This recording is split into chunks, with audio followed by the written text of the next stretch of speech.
India market invest মাইন্ডসেটে আপনাদের স্বাগত। যারা চ্যানেলে নতুন এসেছেন তাদেরকে হলো প্লিজ চ্যানেলটাকে সাবস্ক্রাইব করবেন, একটা লাইক করবেন, বেল আইকনটা প্রেস করবেন, তার সাথে অল বাটনটা প্রেস করবেন, তার নোটিফিকেশনটা কিন্তু সঙ্গে সঙ্গে আপনাদের কাছে কি পৌঁছাবে। দেখুন, সামনে ইলেকশন, এখনও আমরা জানতে পারিনি ইলেকশনের ডেট।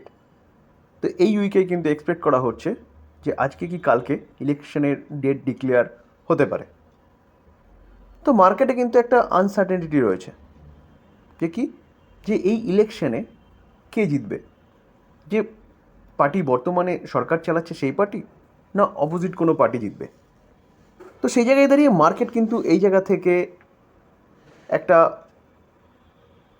ডাউন সাইডও মুভমেন্ট দেখাতে পারে বা আপ সাইডও মুভমেন্ট দেখাতে পারে। তো আমরা কেউ বলতে পারবো না মার্কেট কীরকম মুভমেন্ট দেখাতে পারে। কারণ কি, কারণ কিন্তু একটা বড় ইভেন্ট হচ্ছে আমাদের ভারতে হতে চলেছে।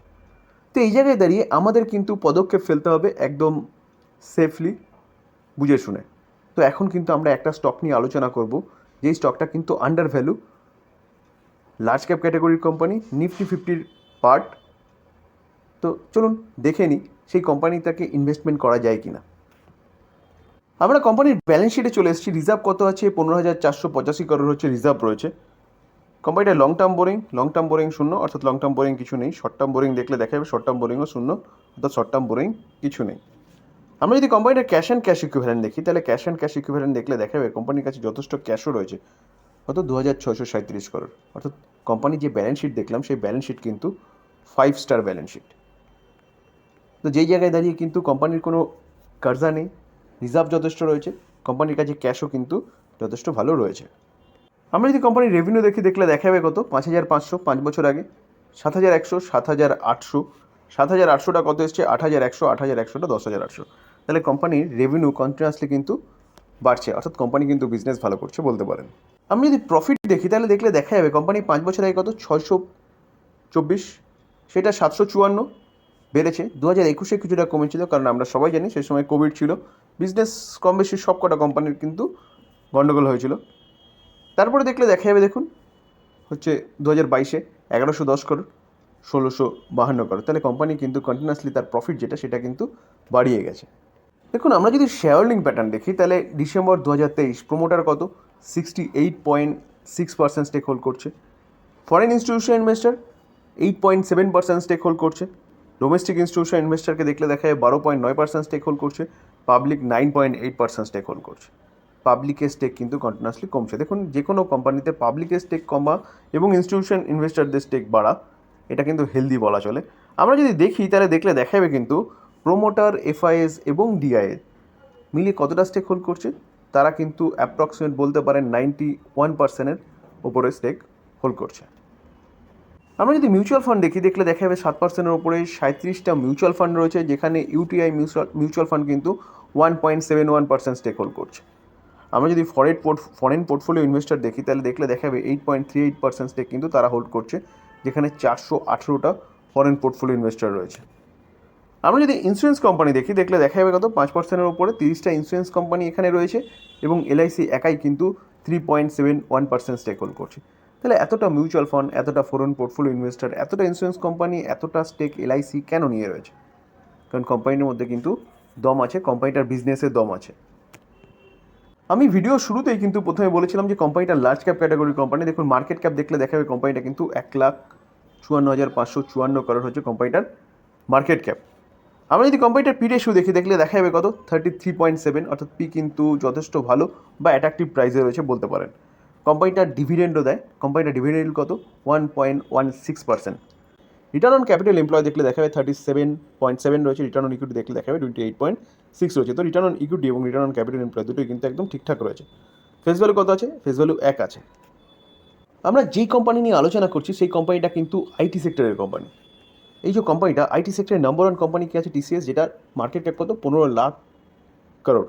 তারপরে ইনফোসিস প্রায় 7 লাখ করোড়, এইচসিএল টেক 4.5 লাখ করোড়, উইপ্রো হচ্ছে 2.5 লাখ করোড়ের একটু ওপরে। আমরা এখন যে কোম্পানি নিয়ে কথা বলছি সেই কোম্পানিটার নাম হচ্ছে LTIMindtree।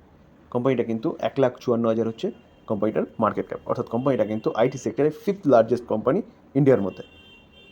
তাহলে বুঝতে পেরেছেন আমরা কোন কোম্পানি নিয়ে কথা বলতে চলেছি। LT, অর্থাৎ L&T গ্রুপের, লার্সেন অ্যান্ড টুব্রো গ্রুপের কিন্তু এটা হচ্ছে কোম্পানি। আমরা যদি কোম্পানিটার সেলস গ্রোথ দেখি, দেখলে দেখা যাবে কত, 10 বছরে 24%, 5 বছরে 35%, 3 বছরে 45%, কারেন্ট ইয়ারে 23%। তো কোম্পানি কিন্তু সেলস গ্রোথ যথেষ্ট ভালো আছে, অর্থাৎ কন্টিনিউয়াসলি কিন্তু বাড়ছে। আমরা যদি প্রফিট গ্রোথ দেখি, তাহলে কোম্পানির প্রফিট গ্রোথ দেখলে দেখা যাবে 10 বছরে 23% করে প্রফিট করেছে, 5 বছরে 32% করে প্রফিট করেছে, 3 বছরে 43% করে প্রফিট করেছে, কারেন্ট ইয়ারে কিন্তু 17% প্রফিট করেছে। তো কোম্পানির প্রফিট গ্রোথও কিন্তু কন্টিনিউয়াসলি বাড়ছে। চলুন আমরা কোম্পানিটার বিজনেস দেখে নিই। দেখুন, আইটি সেক্টরের কোম্পানি মানে তখনই বুঝে নিতে হবে যে কোম্পানিটা কী বিজনেস করে। চলুন তবুও আমরা একবার দেখে নিই কোম্পানিটার বিজনেস। দেখুন, এলটিআই মাইন্ডট্রি লিমিটেড এই যে কোম্পানিটা, সেটা কিন্তু হচ্ছে, আমি একটু আগেই বলেছি যে লার্সেন অ্যান্ড টুব্রো গ্রুপের কোম্পানি বা সাবসিডিয়ারি বলতে পারেন। Multi national information technology service and consulting company কিন্তু হচ্ছে এটা ভারতীয় কোম্পানি। আমরা যদি ইন্ডাস্ট্রি দেখলে দেখা যাবে ইনফরমেশন টেকনোলজি, কনসাল্টিং এবং আউটসোর্সিং রয়েছে। এবং তার পাশাপাশি যদি দেখি, তাহলে কোম্পানিটার জন্ম হয়েছে 1996 সালে, 27 বছর কোম্পানিটার হচ্ছে বয়স হয়েছে। বিজনেস ওয়ার্ল্ড ওয়াইজ, অর্থাৎ এই যে আমাদের দেশের আইটি সেক্টরে যতগুলো কোম্পানি আছে, আজকে টিসিএস বলুন, ইনফোসিস বলুন, এইচসিএল টেক বলুন, যতটা ভারতে তারা সার্ভিস প্রোভাইড করে, তার থেকে বেশি সার্ভিস প্রোভাইড করে কিন্তু নর্থ আমেরিকা এবং ইউরোপের দেশগুলোতে। তো সেই জায়গায় দাঁড়িয়ে কোম্পানিগুলোর কিন্তু যতগুলো আইটি সেক্টরের কোম্পানি আছে, তাদের মেন বিজনেস কিন্তু বা মেন রেভিনিউ কিন্তু বিদেশ থেকে আসে। তো সেই জায়গায় দাঁড়িয়ে কিন্তু এতদিন কোম্পানিগুলো নিচে ছিল। কেন নিচে ছিল? কারণ ইউএসএর ইনফ্লেশন বলুন কি ইউরোপের ইনফ্লেশন বলুন, সবগুলো কিন্তু অনেকটা উপরে ছিল। স্বাভাবিকভাবে ইনফ্লেশন যখন উপরে থাকে, তখন কিন্তু প্রতিটা কোম্পানি কস্ট কাটিংয়ের দিকে জোর দেয়। তো এই কোম্পানিগুলো যেহেতু সার্ভিস প্রোভাইড করে, তো এই কোম্পানিগুলোর কিন্তু কী আসছিল, অর্ডার কম আসছিল, যার জন্যে রেভিনিউ এফেক্ট পড়েছে এবং প্রফিটেবিলিটিতে এফেক্ট পড়েছে। এই কারণে কিন্তু এই কোম্পানিগুলো এতটা ডিসকাউন্টে পাওয়া যাচ্ছে। তো স্যার, এখন এই আইটি সেক্টরের কোম্পানিগুলোর মধ্যে কিন্তু ভালো একটা আপসাইড মুভমেন্ট লক্ষ্য করা যাচ্ছে। আমরা দেখেছি টিসিএস, ইনফোসিস কিন্তু বা এইচসিএল টেক ভালো একটা আপসাইড মুভমেন্ট দেখিয়েছে। এই কোম্পানিটা কিন্তু এখনও পর্যন্ত আন্ডার ভ্যালু রয়েছে। কোম্পানিটা ভালো আপসাইড মুভমেন্ট এখনও দেখায়নি। কেন আপসাইড মুভমেন্ট দেখাচ্ছে আইটি সেক্টরের কোম্পানিগুলো? আমরা ডিসেম্বর নাগাদ দেখেছিলাম যে ফেড কিন্তু রেট কাটের কথা বলছে। তো রেট কাট মানে আর ইনফ্লেশন অনেকটা কন্ট্রোলে চলে এসছে। তো সেই জায়গায় দাঁড়িয়ে মার্কেটে লিকুইডিটি বাড়বে, আর ইনফ্লেশন কন্ট্রোলে চলে এসছে মানে এই কোম্পানিগুলো কিন্তু আস্তে আস্তে অর্ডার পাচ্ছে, কারণ বিজনেস ট্র্যাকে আসছে। যদি ইন্টারেস্ট রেট আরও কমে, তাহলে বিজনেস আরও ভালো মতন ট্র্যাকে আসবে এবং এই কোম্পানিগুলোর কিন্তু আরও সার্ভিস প্রোভাইডার অর্ডার পাবে। তো কোম্পানিগুলো কিন্তু আরও ভালো কাজ করবে, রেভিনিউ আর্ন করবে এবং তার সাথে প্রফিটেবিলিটিও হবে। তো আমরা যদি দেখি, তাহলে দেখুন 6 মাসের চার্ট দেখলে দেখা যাবে কোম্পানিটা কিন্তু 5% মাইনাসে রয়েছে। ঠিক আছে, আমরা যদি 1 বছরের চার্ট দেখি, দেখলে দেখা যাবে অনলি 14% হচ্ছে প্লাসে রয়েছে। আমরা যদি কোম্পানিটার 5 বছর রিটার্ন দেখি, দেখলে দেখা যাবে 220% রিটার্ন দিচ্ছে। কখন? যখন তার কোম্পানিটা তার হাই থেকে প্রায় 25% কিন্তু কী আছে, নিচে আছে। দেখুন 27% মতন কিন্তু নিচে আছে। তো সেই জায়গায় দাঁড়িয়ে স্যার এই কোম্পানিটা আন্ডার ভ্যালু রয়েছে।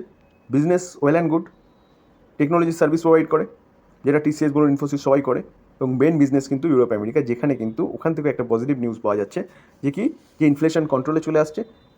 তার ফলে কিন্তু এই কোম্পানিগুলোর বিজনেস বাড়ছে, অর্ডার পাচ্ছে।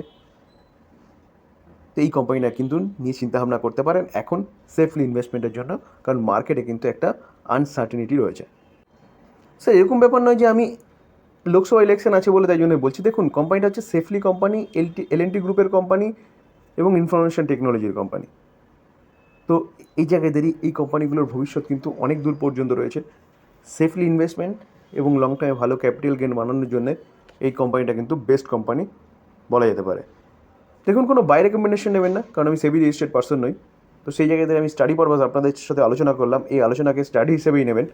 দেখুন, আমরা যদি ম্যাক্সিমাম চার্ট দেখি, কোম্পানিটা ম্যাক্সিমাম চার্ট প্যাটার্ন দেখলে দেখা যাবে 646% রিটার্ন দিচ্ছে। কোম্পানিটা কিন্তু এখন অনেকটা আন্ডার ভ্যালু চলছে। তো সেই জায়গায় দাঁড়িয়ে কিন্তু স্যার এটাই সুযোগ কোম্পানিটা বাই করার।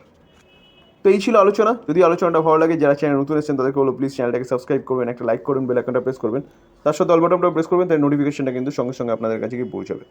থ্যাংক ইউ, ভালো থাকবেন।